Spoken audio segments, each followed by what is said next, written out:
आपने कभी सोचा है कि दो कट्टर दुश्मन अमेरिका और ईरान एक ही देश पर भरोसा करके युद्ध विराम की बात कैसे मान सकते हैं?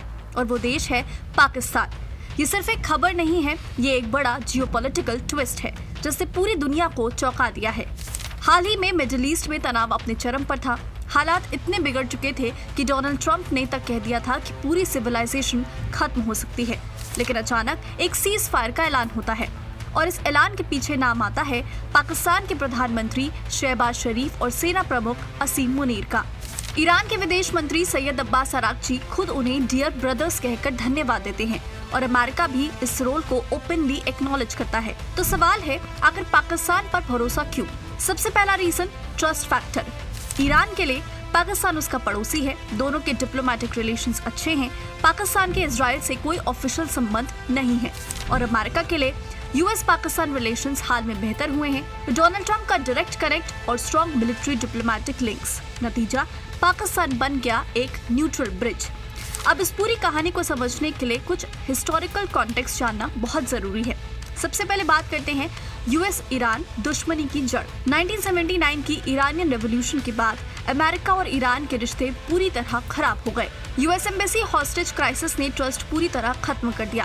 फिर बात करते हैं न्यूक्लियर डील और उसका टूटना। 2015 में joint comprehensive plan of action sign हुआ, लेकिन साल 2018 में डोनाल्ड ट्रंप ने यूएस को इस डील से बाहर निकाल दिया।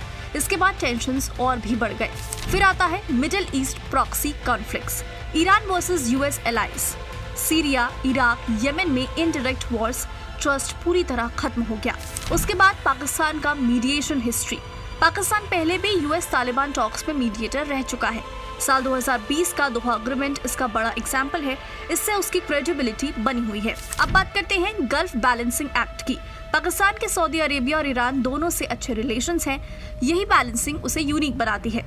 पाकिस्तान सिर्फ स्पेक्टेटर नहीं था, वो एक्टिव मीडिएटर था। यूएस का 15 पॉइंट प्रपोजल ईरान तक पहुंचाया, ईरान के जवाब वापस अमेरिका तक। पूरी रात ब्लैक चैनल डिप्लोमेसी यानी message carrier plus trust builder plus negotiator. वैसे क्या आपने ये सोचा कि पूरी दुनिया में पाकिस्तान ही क्यों? क्योंकि इसमें पाकिस्तान को भी काफी फायदा होगा। मिडिल ईस्ट से ऑयल डिपेंडेंसी, लाखों वर्कर्स और remittances, strait of Hormuz crisis से fuel price shock, domestic pressure, protest, economic crisis, regional instability, यानी सीज फायर का मतलब पाकिस्तान के लिए नेसेसिटी था। लेकिन पाकिस्तान को जितना फायदा नजर आ रहा है उतना ही रिस्क भी है, क्योंकि ये सीज फायर बहुत फ्रेजाइल है। अगर ये टूटता है तो ब्लेम पाकिस्तान पर आएगा और प्रॉब्लम ये होगी कि पाकिस्तान के पास इतना पावर नहीं है कि वो सीज फायर इन्फोर्स कर सके। तो पाकिस्तान का ये डिप्लोमेटिक मूव एक मास्टर स्ट्रोक भी हो सकता है और एक रिस्की गैम्बल भी। इतिहास गवाह है, मिडिल ईस्ट में पीस आसान नहीं है।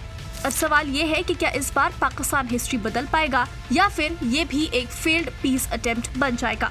आपकी क्या राय है? कमेंट करके जरूर बताएं। इस स्टोरी को आपके लिए तैयार किया था हमारे साथी मंच का ऋषभ ने। वीडियो को लाइक करें, चैनल को सब्सक्राइब करें। ऐसे ही और वीडियोस के नोटिफिकेशन के लिए बेल आइकन पर क्लिक करना ना भूलें।